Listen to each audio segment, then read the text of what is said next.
The following is a production of Cary TV, the Town of Cary's government access channel.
Ceremonial opening. Thank you. Please join me in pledging allegiance to the flag. I pledge Allegiance to the flag of the United States of America and to the republic for which it stands, one nation, under God, indivisible, with liberty and justice for all. First order of business is to adopt the agenda. Is there a motion to do so? So moved. Second. There's a motion and a second. Discussion. All in favor, please say aye. Aye. Opposed? Motion carries unanimously. We're now at item 2.1 on the agenda, which is recognitions, reports, and presentations. And at this time, I'll recognize our town manager, Ben Shiver, who will present his operational update. Mr. Shiver. Thank you, Mayor. As I had mentioned earlier, or the last time we did an update, the timing for the most recently completed budget year, as well as the beginning of the new fiscal year, does not give us enough information at this point to really to go over where we stand budgetarily. We will usually begin in October with those reports, and I expect that that will happen this year. Again, I do have two items I would like to update the council with. One relates to the gigabit fiber construction that is going on about town, and one of the reasons that I wish to update the council and our citizens is that we have seen a significant increase in telephone calls concerning the installation of gigabit fiber from the private carriers that are working in Cary. There are contractors. Sometimes they are not specifically identified as to who they're working for, but they often are, and they're typically working for AT&T, Google, and Time Warner. And of course, they're constructing new and upgrading existing communications infrastructure, including gigabit fiber, throughout Cary. This will bring more services, capabilities, and choice for those living and doing business in our community. However, it has created a few issues that we've been receiving calls about, primarily the digging activity in and around our right-of-ways. I want to, I think it should be clear that the town of Cary is not doing any of this work ourselves. These are private companies doing this through contractors. So I would like to direct our citizens to the Town of Cary website, and this will help citizens, I think, who have concerns to the correct, to get their concerns to the correct fiber company. And that site can be found by simply typing in gigabit fiber in the search box on townofcary.org. And that will take you to our website and will give you a lot of information about what is going on in town regarding this program. It will also have contact numbers for you to follow up with any companies that you can identify that you may be having concerns or issues with. If it's not possible to identify the contractors involved, you can certainly call the Town of Cary. That number is also listed on the website. Second thing I would like to mention this evening is to report that this morning Fire Chief Alan Kane received notice from the Commission on Fire Accreditation International that the Cary Fire Department met in full all the requirements of the Commission and has been awarded once again the status of an accredited department. As Council knows, 3 of our departments, Police, Parks, Recreation, and Cultural Resources, as well as the Fire Department, maintain accredited status. Not very many folks around the nation have this, achieved this goal. We have, and I think it's a feather in our cap, and I want to congratulate Chief Kane as well as all of the Cary Fire Department for achieving that result. And Mayor, with that completes my report. Very good. We now move to item 2.2 and 2.3. Mr. Shiver has some introductions to make. Thank you, Mayor. I would like to step to the podium, if I may.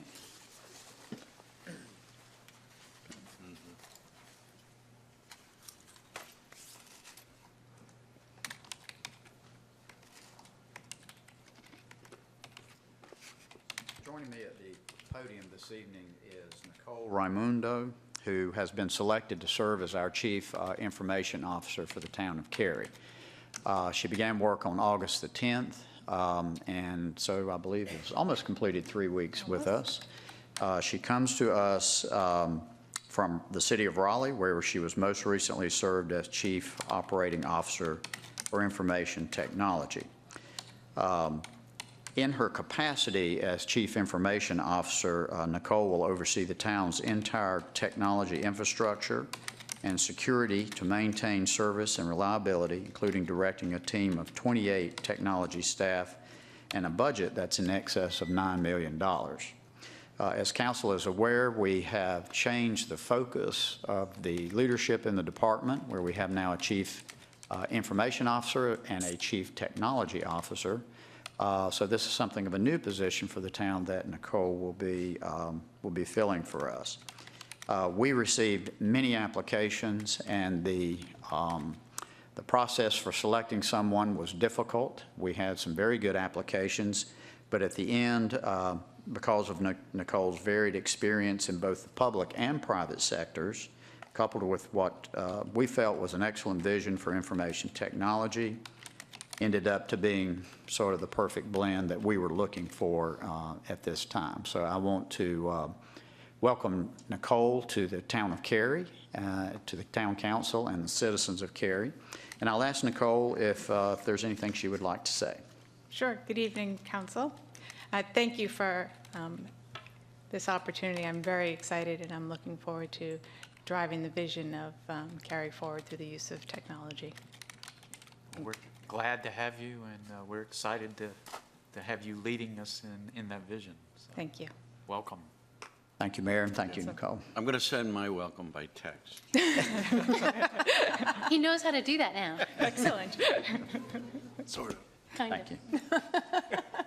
I'd like to now ask Chief of Police Tony Godwin to join me at the podium.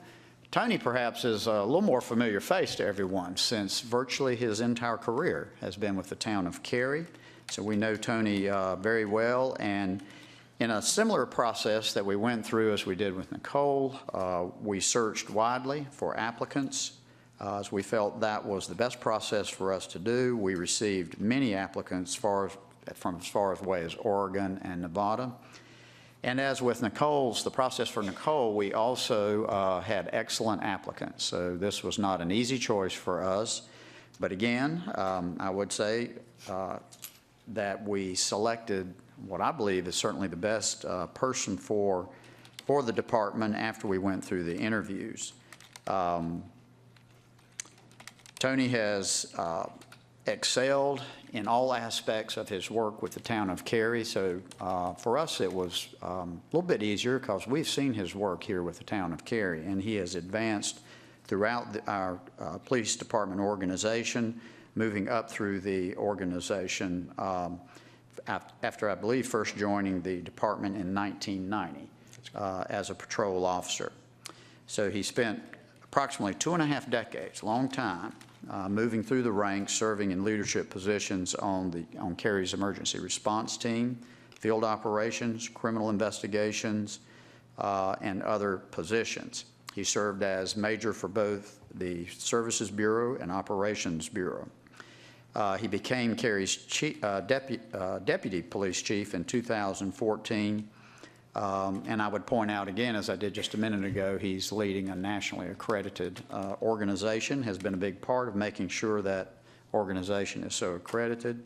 And he leads a staff of 238 and 195 sworn officers. So our police department has gotten very big. And we feel very confident that Tony, out of all the quality applications and people we talk to, that Tony possesses the best blend of experience, knowledge to bring to Cary and lead us into the future in the police department.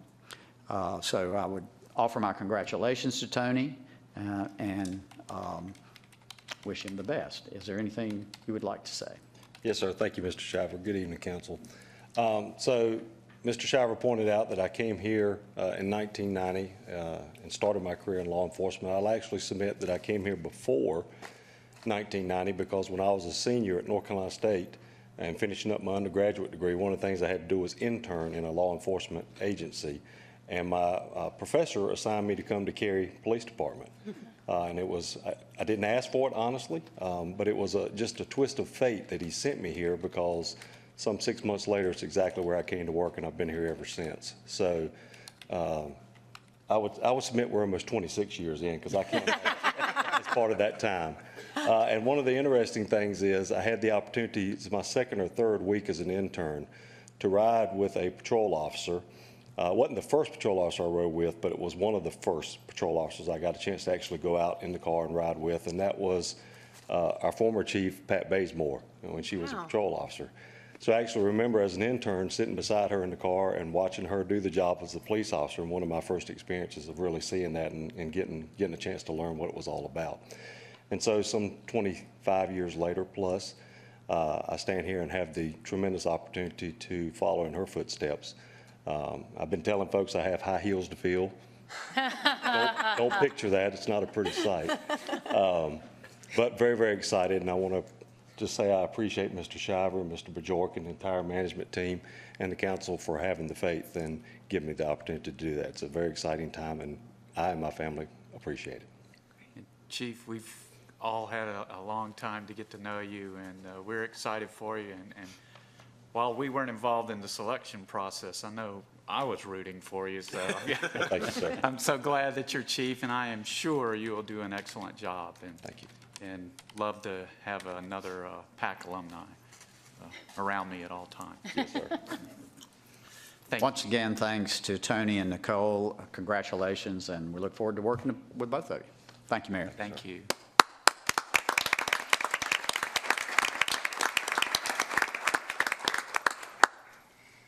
Okay, we now move to item 3, which is Public Speaks Out.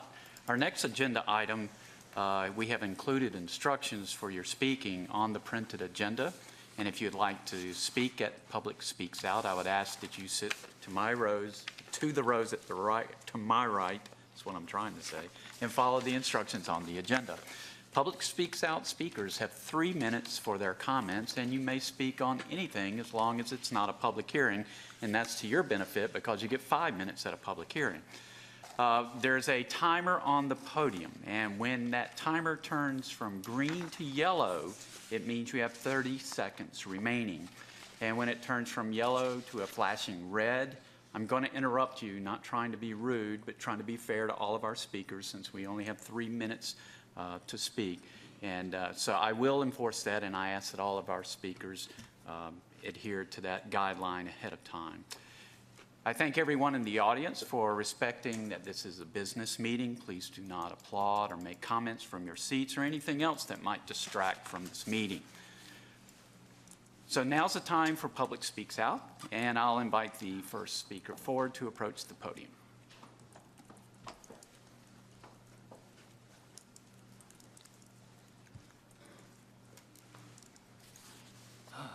Now get Good you to evening. move to your left. Move to my left. Thank you. So this one's on. Okay. All right. So good evening, Council. I'm Robert Campbell. I'm your current Vice Chair for the Information Services Advisory Board. I also wear a few other hats in the community, not the least of which is a resident of Oxford Hunt.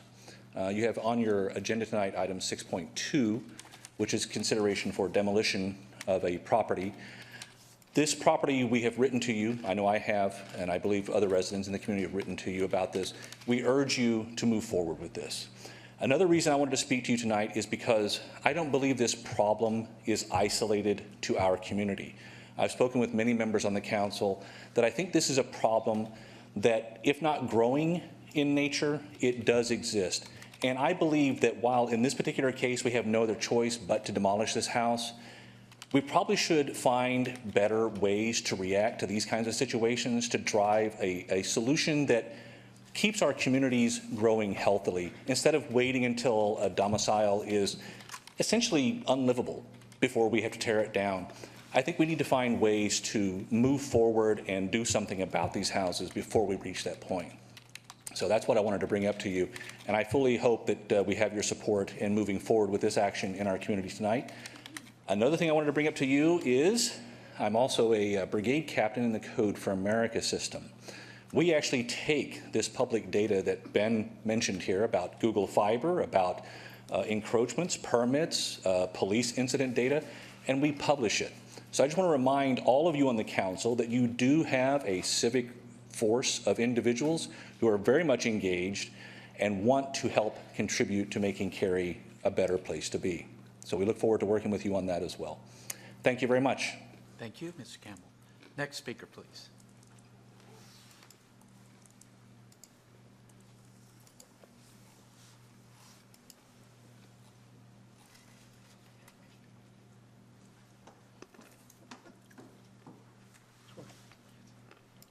Good afternoon. My name is John Melko.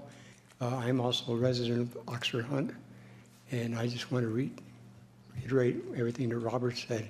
The only thing I would add to his comments is I live a block away from the property under consideration, and I feel very strongly about tearing it down because it is a site, and sadly.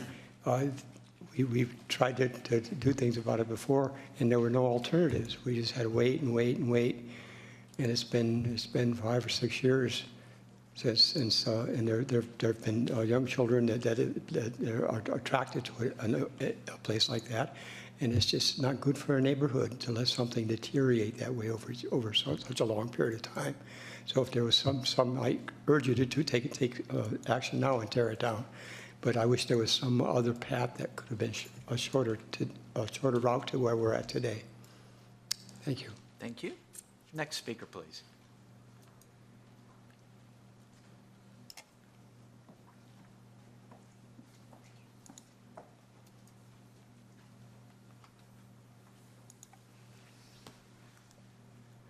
My name is Robin Dean. I'm also a resident of Oxford Hunt and live a couple blocks from the home at 214 Trackers, which is the house in question. So on item 6.2, I would also like to recommend that you go forward as quickly as possible to demolish the home.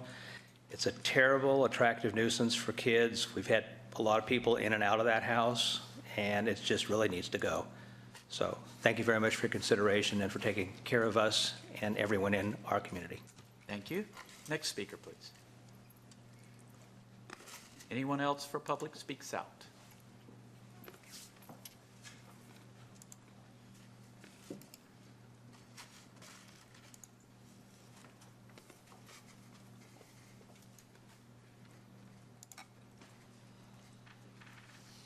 Good evening, Council. I'm also an Oxford Hunt resident, and I've been living there Give us the your last... name, please. Johnny Gatewood. Thank you. Sorry, I'm not into public speaking or into the government, so... But I moved in Oxford Hunt about 2 years ago. I live across the street from this property. So I can tell you that the painting on the garage door or windows, the holes in the place, it is not only a nuisance, it's a health risk. It's also something, if you just push out to a future date, it's not going to resolve itself. The gentleman who owns the property knows the situation he's got, and he really needs to address it, or we really need to demo it. Just putting boards around it, they're not going to keep the kids out. It's not going to keep the rodents out. And it's also the neighbors. I talk to the neighbors who have kids just like myself. We don't want that to influence our neighborhood or our children or put ourselves at risk. So for your consideration, please demolish this and let's move on. Thank you. Thank you. Next speaker, please.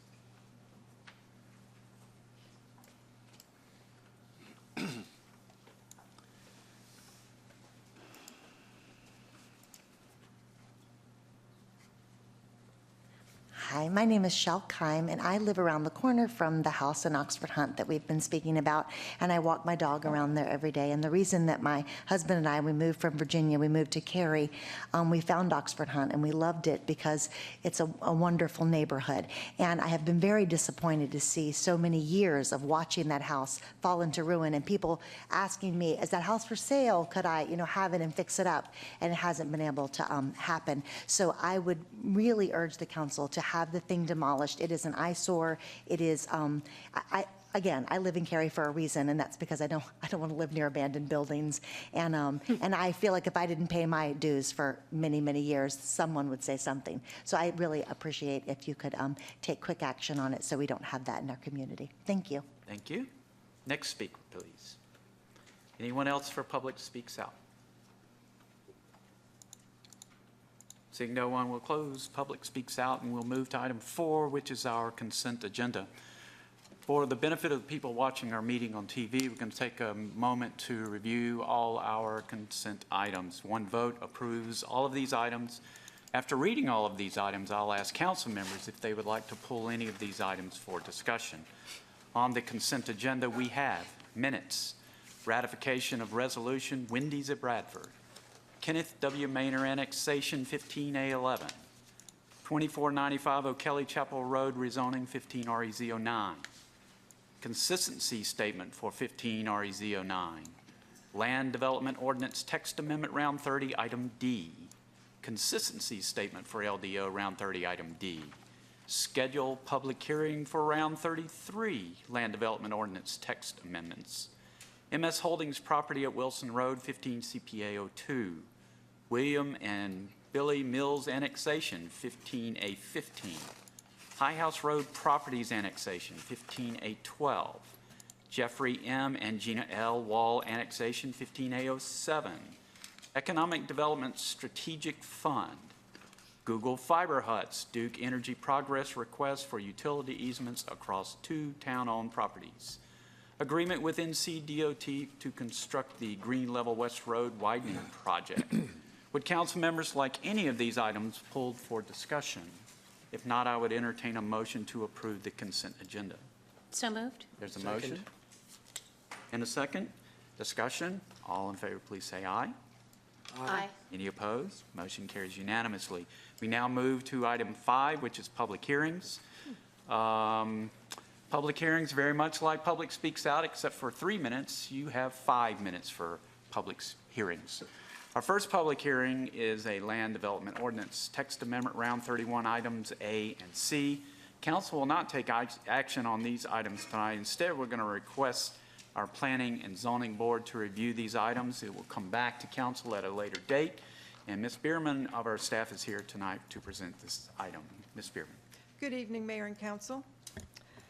As you mentioned, these are two amendments included in round 31. You have seen both of these items recently or over the last few months in two different work sessions and also a previous public hearing on earlier versions. The tentative schedule for at this time, after the public hearing this evening, these will be referred to the Planning and Zoning Board and could come back to you for a decision as early as November 19th. First item relates to connectivity. This issue was discussed at the previous work sessions and public hearings, as I mentioned. It would provide greater flexibility in making decisions regarding street connectivity and provide some options to address certain situations at the time of rezoning. Currently, connection to all adjacent neighborhoods is generally required and is addressed at the time of the subdivision or site plan, not at the time of the rezoning. The planning director may waive requirements due to physical constraints, and all other waivers must be granted by town council.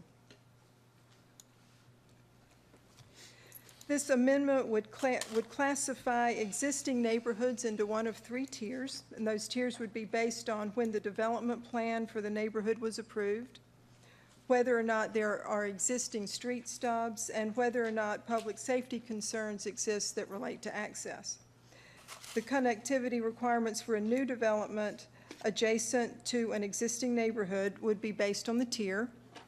Pedestrian, bicycle, and utility connections would be required in all cases adjacent to for neighborhoods in all three tiers. Road connections for emergency access only would be required adjacent to Tier 2 neighborhoods, and no road connections would be required adjacent to Tier 3 neighborhoods. These changes would allow applicants to offer zoning conditions related to connectivity depending on the tier. The conditions could include providing a full road connection, not providing a full road connection, or providing an emergency connection only.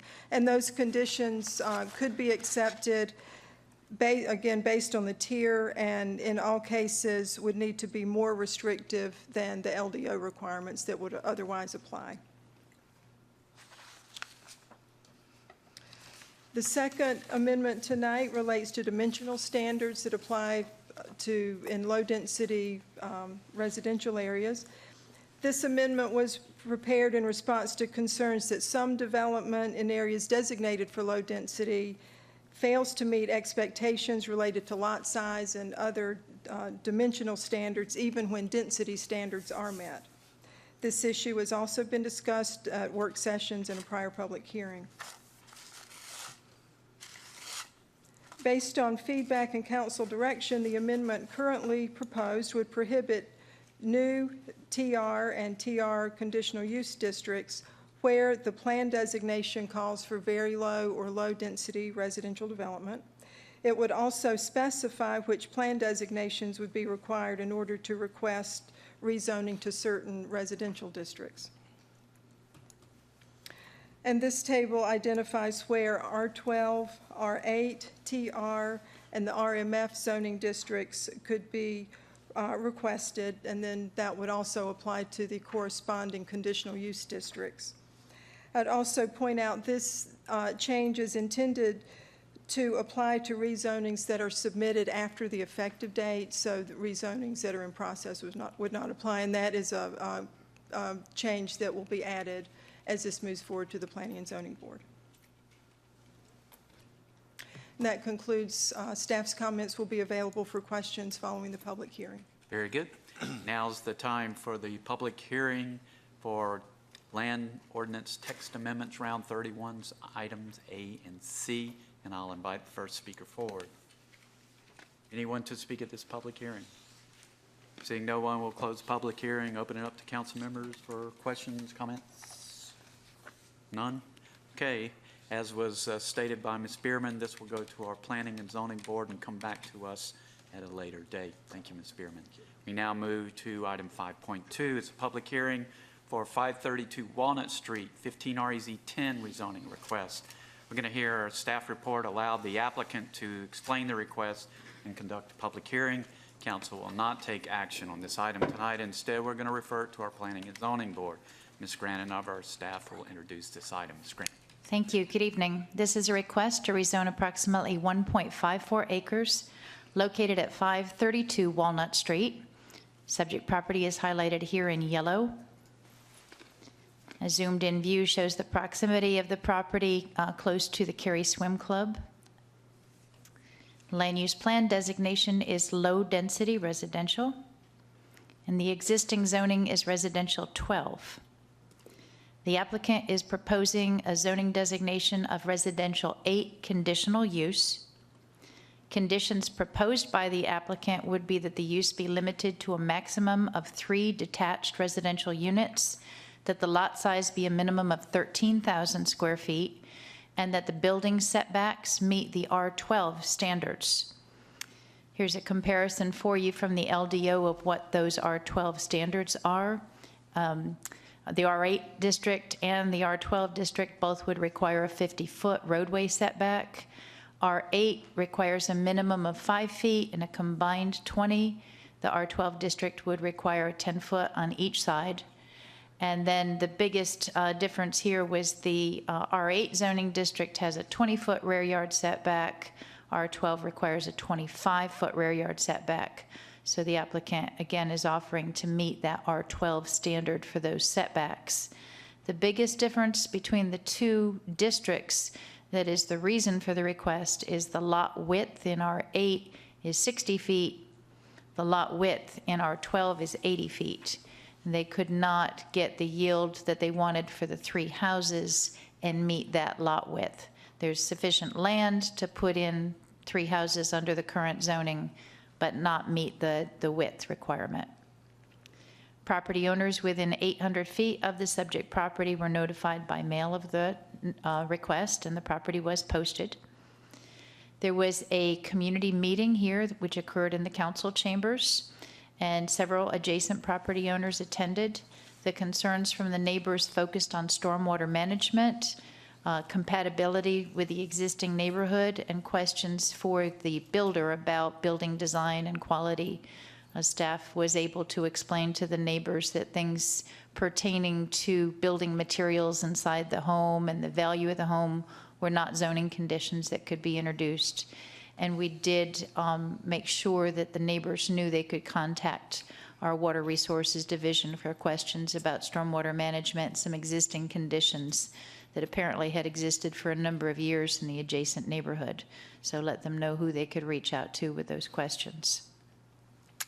In terms of the compatibility with the adjacent neighborhood and the comparison again of the R12 and the R8 district, by offering that zoning condition of 13,000 square feet, that would equate to 0.29 acres, and that is very close to what's existing in the adjacent neighborhood. You can see a range with the acreage ranging from 0.28, 0.29, 0.3, and a little bit larger with some of the lots. So in terms of the lot size, we looked at that to determine whether or not this could be looked at as a spot zoning, and by the condition offering that 13,000 square foot lot size, it is very compatible with the adjacent neighborhood. The site is not impacted by any stream buffers or floodways according to Cary's current GIS maps. The Parks, Recreation, and Cultural Resources Facilities Master Plan shows a street side trail on the north side of Walnut Street. Walnut Street is classified as a collector road, or as a thoroughfare rather, hence that 50-foot setback requirement. And there is a future proposed C-Tran route along Walnut Street. You're right there. This concludes staff's presentation. A representative for the applicant is here to say a few words, and then I'll be available for your questions following the public hearing. Thank you, Ms. Grannon. At this time, I'll invite the applicant forward for their comments.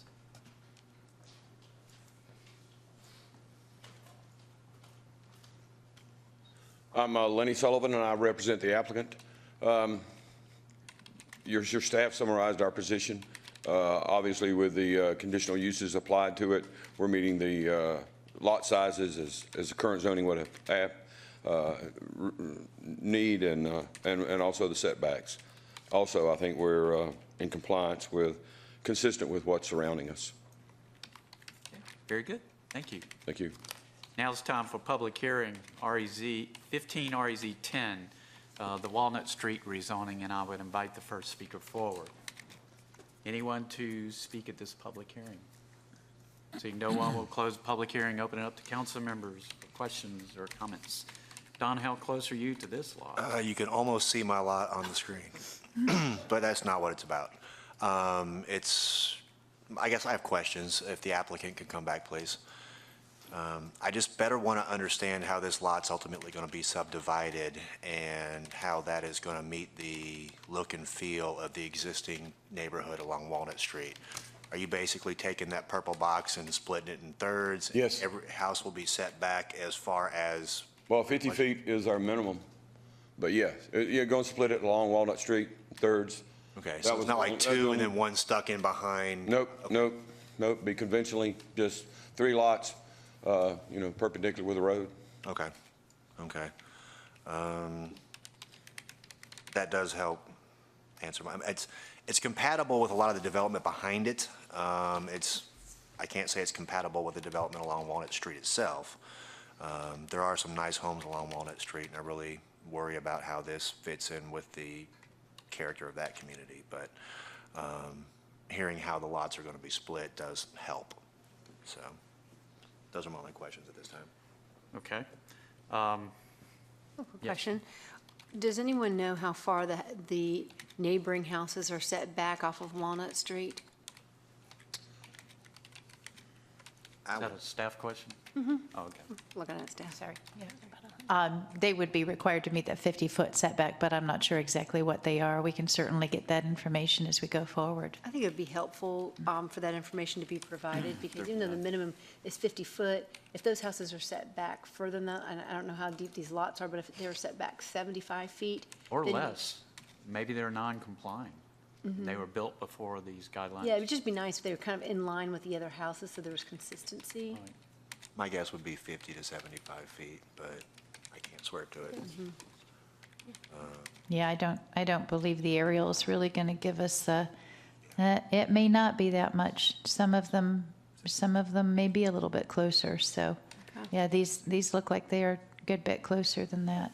And I would care more about the ones that are on the same block than, Right. adjacent properties versus the ones that are Yeah, a block away. it's hard to tell, but I'll get that information as we go forward so we Okay. can I'm have really that. looking for the 2 houses on either side.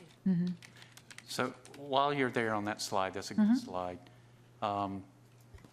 Let's see how to say this. On the screen, bottom right, there's an existing house. I drive by this a million times, but just don't pay attention. I just think of the Cary Swim Club, and This is the Cary Swim Club. right And then now, right there. there is an existing group home. So on that how location. wide is that lot? That's a little bit wider than what's being proposed, I'm assuming. I'll get that information for you Okay. as well, yeah. Okay. And that would help, because Okay. if it looked like 4 in a row rather than 3 sticking in the middle of something, I think it would help me more. Other comments, questions? It's just one of our gateways into downtown. We just need to be very sensitive to that. I Right. agree. I mean, you don't want it to look like the houses were shoehorned in there, kind of like in a after fact. I mean, sometimes you see that when communities stop having land available, and then people come go in and put a bunch of houses into a tiny spot because land is so scarce. And then it has, ongoing, then it has this kind of incongruent look to it. I will say they've done something similar across this other side of Walnut Street on Ralph and Coronado, and it's actually worked out very nice. Right. So When you say they, is it, somebody built, they subdivided. Somebody a lot did it, and but it's built not the 2 same homes. group. Right, okay. yeah, clarify on they, it's not they. How long ago was that? 3 maybe years, somewhere around there. It would help You me to could- see that. Yeah, we'll update that, and we'll have it for the P and Z. There was a lot of concern about that, because at one point, there wasn't a house there, I think, but it was kind of one of those lots that they didn't think they were supposed to be built in, but then they went in and split it in half and built 2 homes, and folks were kind of concerned, but once it went in, I thought it looked pretty nice. And I Okay. think the rest of the community has as well, so. And so the fact that people like me haven't noticed it means it must You have can barely blended see it well. off Walnut. I mean, you kind of have to look down the street to see it. But if you're coming down Walnut, when you get to Ralph, hang a right and you'll see it. Okay. Okay. Other questions? Thank you. This goes to Planning and Zoning Board, and we'll see it again in the future. Thank you. And that concludes public hearing, so we now move to discussion items. We're at item 6.1. We need to first remove this item from the table. Is there a motion to do so? So moved? There's a motion and a second. Discussion, all in favor, please say aye. Aye. Any opposed? Motion carries unanimously. So this discussion item is communicating with persons with disability recommendations. Public Information Officer Susan Moran and Information Services Advisory Board Chairman Jamie Dixon will present this report.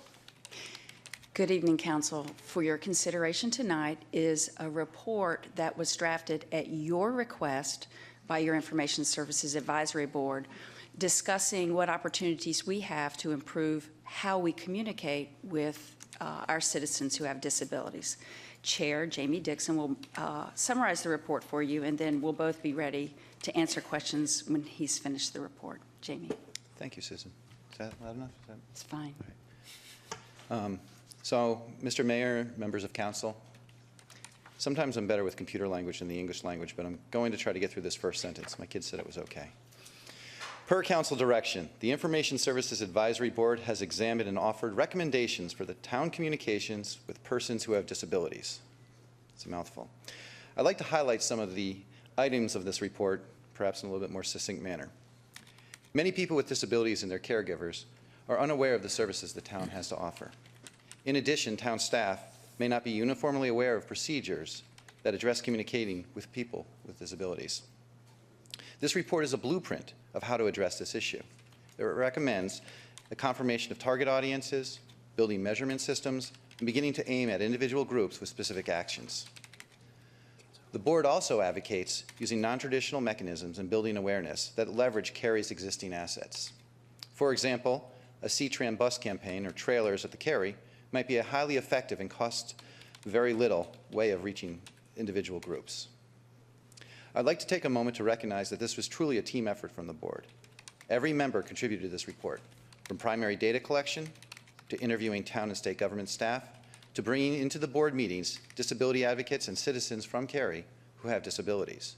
Ms. Moran and the rest of the staff were great in helping us answer our questions, and Councilmember Bush was instrumental in sticking us when we got stuck in our discussions. I've never been more proud of this board, and it shows you what a group of motivated, passionate individuals can do with the town. With that, I'm happy to answer specific questions you might have about the report. Thank you for the report, Mr. Dixon, and please thank the board if you see these members and let them know how much we appreciate the work that they've done. Questions, comments? Ms. Bush, you got?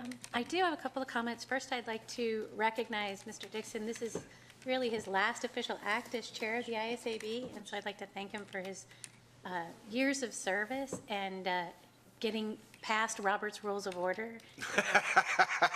And because I know that this is not a comfortable thing for people who sit behind the computer all day, so I do appreciate that. And also like to thank staff.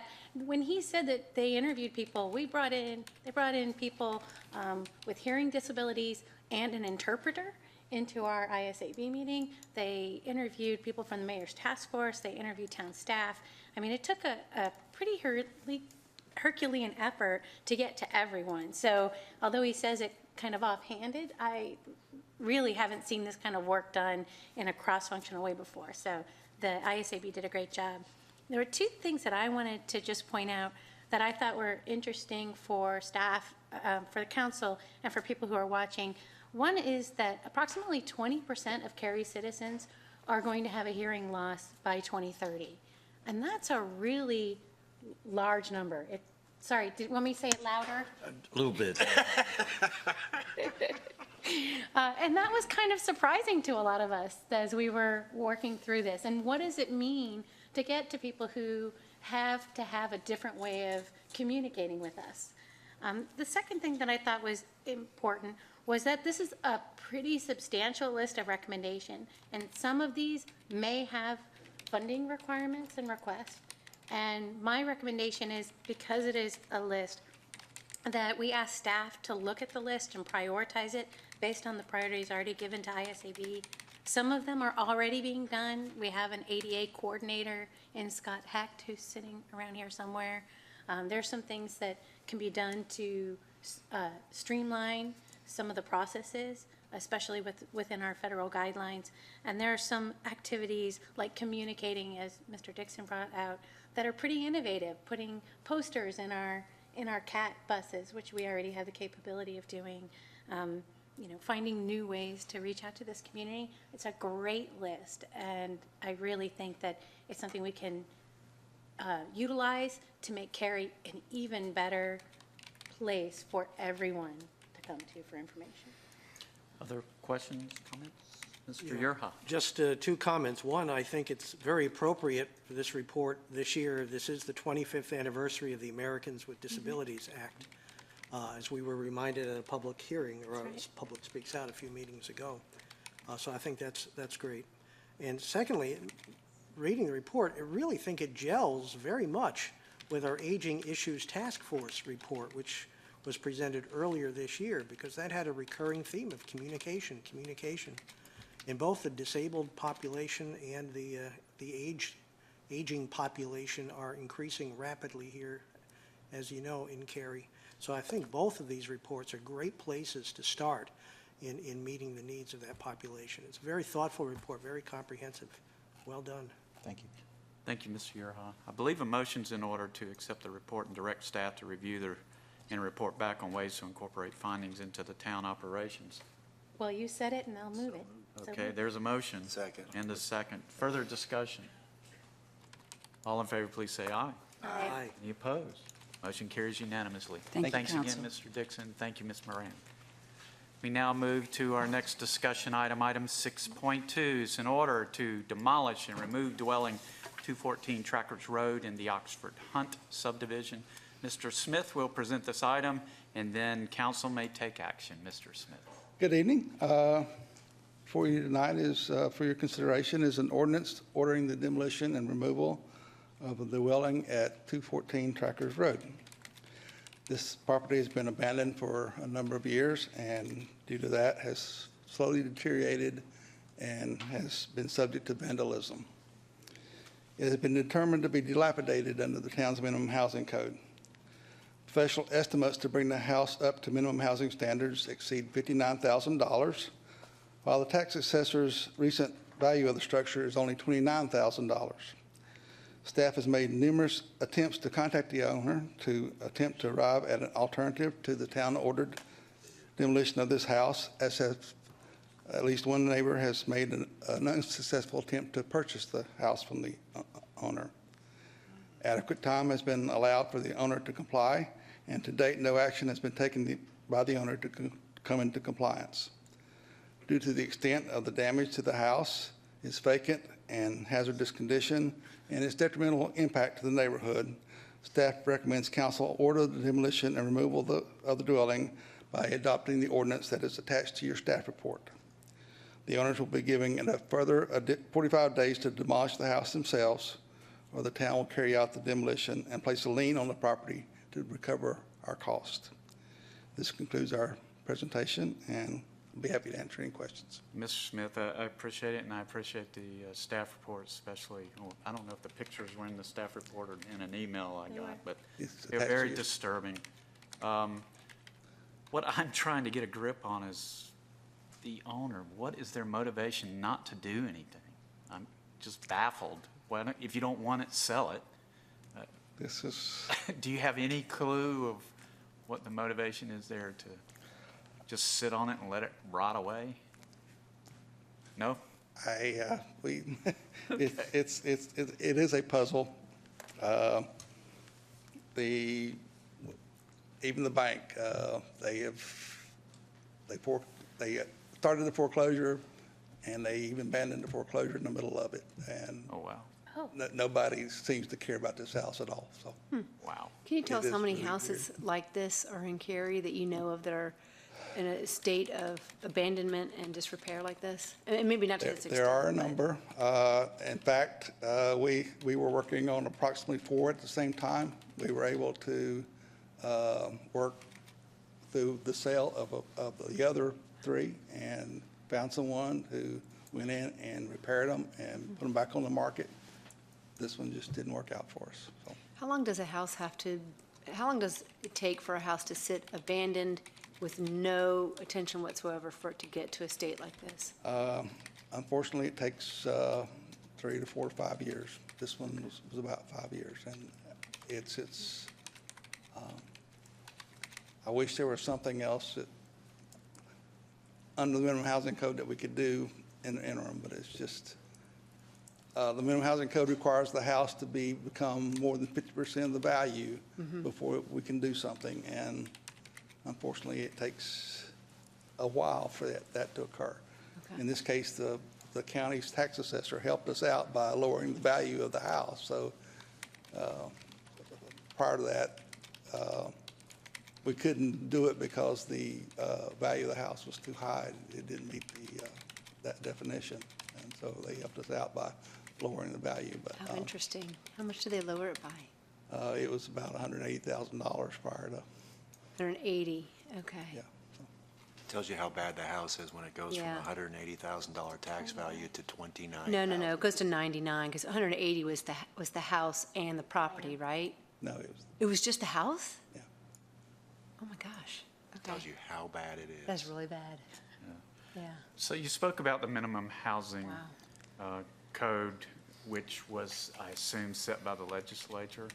It's a town ordinance, but the state gives us the authority to adopt it, and the state has a And I would model love, ordinance. I would love that to we know adopt. if other municipalities have a more stricter ordinance. I mean, something we can look into, because this is horrible to have people have to live next to this for so long before we can do anything. And if we can make things happen faster, that would be ideal. We got a little flexibility to adopt a little bit more stricter, but as you know, the state legislature's cracking down on And how much farther we can go than. And if we need legislative help, we have a former council member that I would love to approach about this item and see if we could get help there. Of course, I don't know how friendly the legislature would be to encroaching on property values, but this is a special case. Hopefully, somebody would see that this is something that needs to be addressed.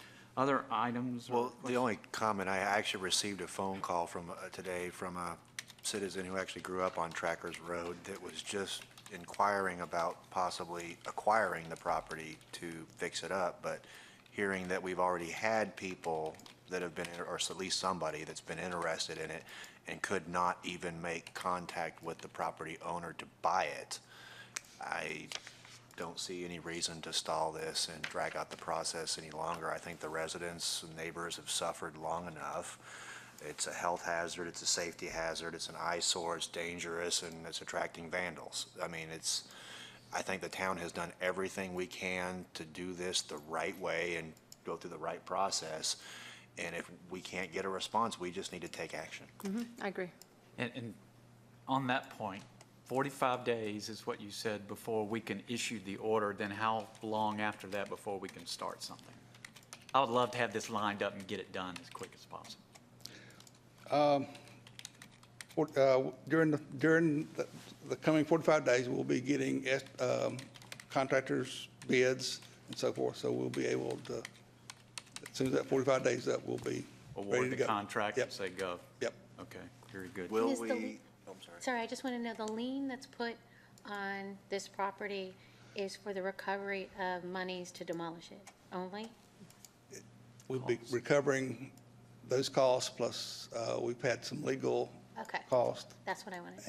and we paid for a professional estimate of the cost to repair it in order to justify our demolition.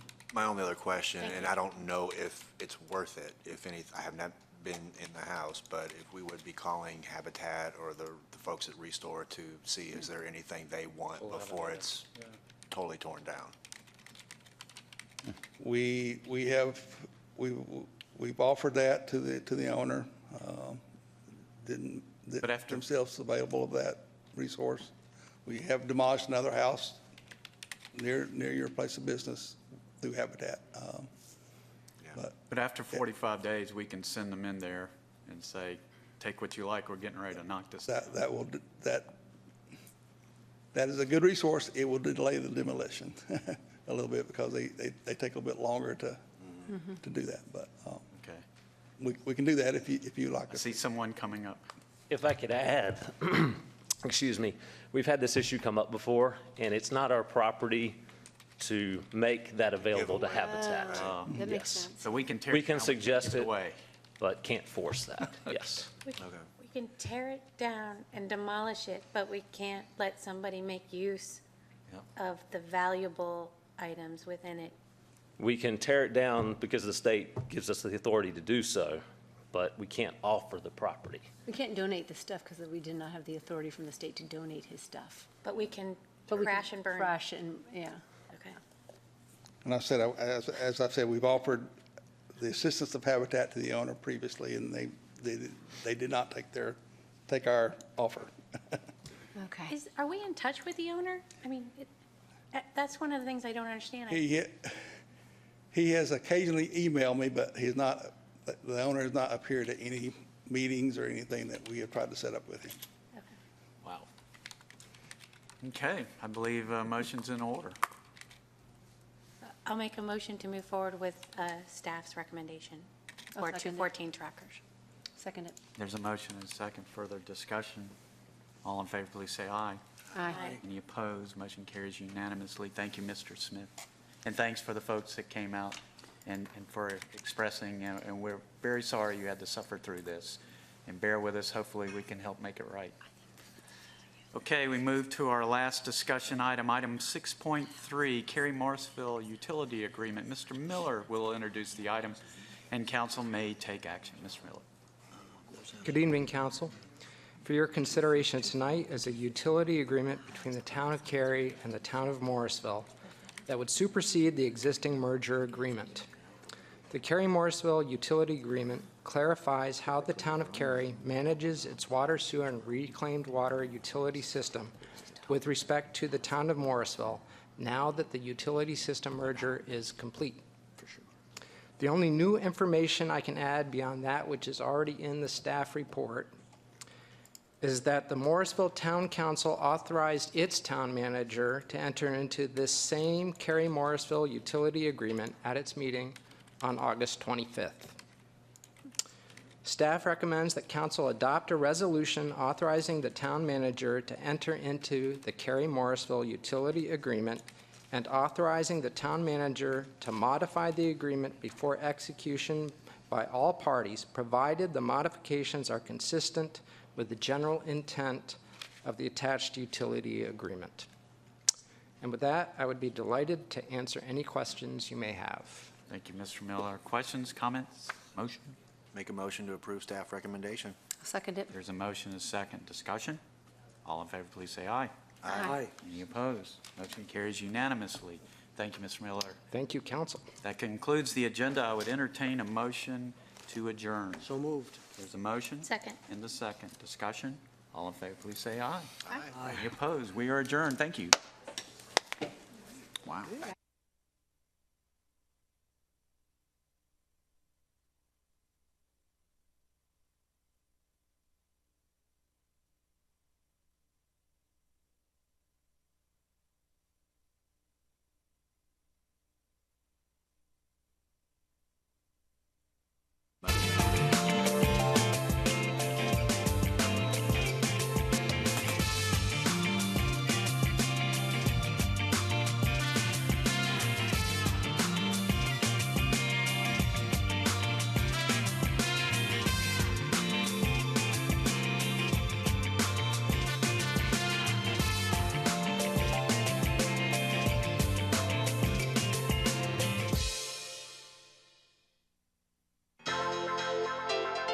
This has been a production of Cary TV.